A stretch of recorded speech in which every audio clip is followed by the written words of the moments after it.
So when you need to find a rehab, what do you do? This can be a little bit difficult. So as I said when I was talking about any of this, mental health or substance in general, just a reminder that the person has to want to get better.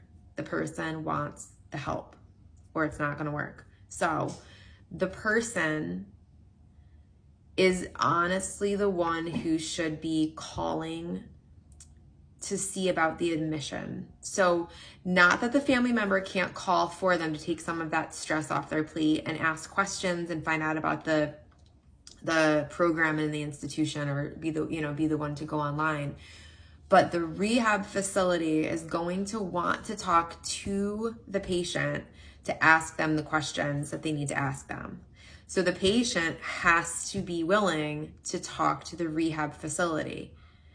Mom, dad, sister, brother, aunt, cousin, friend cannot call and expect to help the patient by going through the admission process for them. They can't be answering the questions that they need to ask. A lot of times what they'll do is they'll do like the intake admission over the phone.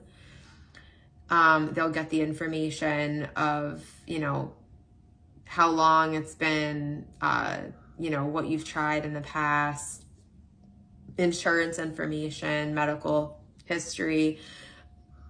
A lot of that stuff is going to be, making sure that they actually qualify for that rehab, or that that's a good fit for them.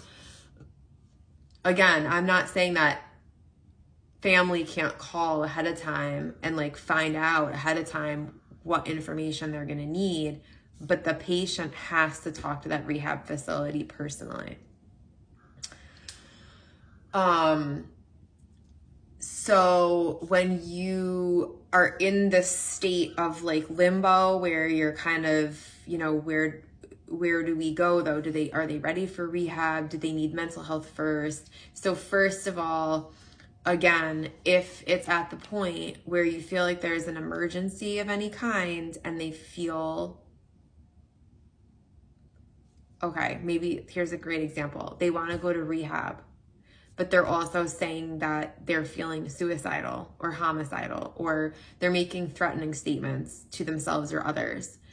That is not going to fly at rehab. They're going to get to rehab, and as soon as they say yes, that they've thought about harming themselves, they're going to go back to the hospital. The rehab facility is going to send them right to the ER.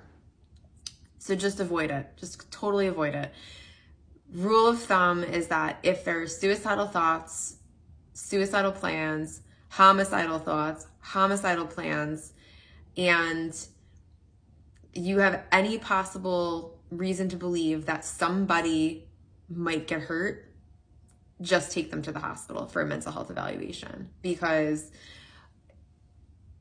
and I'm not saying that, there aren't some situations where a person isn't gonna just throw out the words just because some people absolutely, I'm not going to sugarcoat it. Absolutely. Some people use that as attention grabbing, or to make somebody feel guilty, or to leverage something. Yeah, I get that.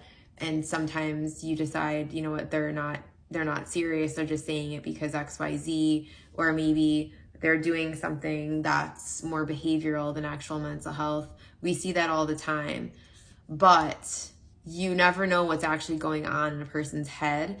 And if they're just saying things or playing around with whatever it is, actions, they're waving what's anything that could be used as a weapon, I guess. They're waving it around. Take them seriously. That's, a situation to think about. But I promise you that neither a detox or a rehab facility will take a patient that's saying that they want to harm somebody or themselves. So there's a pretty blanket statement for you to help you out there. But if everything else checks out and they are not in full withdrawal, they're not having mental health issues to the point of wanting to hurt themselves or others, or are like severely psychotic. Because again, remember, psychosis could be mental health, could be severe intoxication or withdrawal, and it could be medical issues. If there is psychosis, then the rehab facility is it's not time for rehab yet. Again, you can get some rehab type of things for psychosis after. You have to get through the psychosis part of the withdrawal or whatever it is, or get stabilized on mental health medications before someone who has psychosis or suicidal thoughts or is threatening towards others will be able to even go to a rehab facility versus, I mean, stay in one and actually succeed.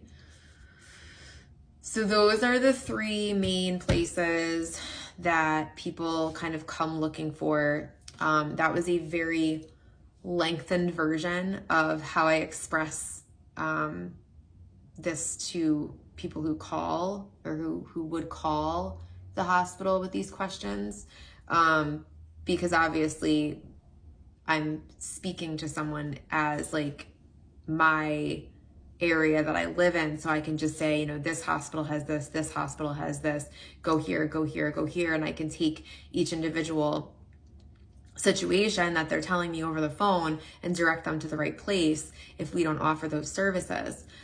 Or, you know, if perhaps we have evaluated their family member or friend and they're saying, okay, well, if they can't be admitted here and you guys are discharging them, then what do you suggest? Where should we go instead? I can help more easily if I have the actual situation. So if you have an individualized issue or situation, either find resources like this for your own area, or I do offer mental health advocate, which means that I kind of help people find what they need, whether it's through my own services or referring them to other places to go.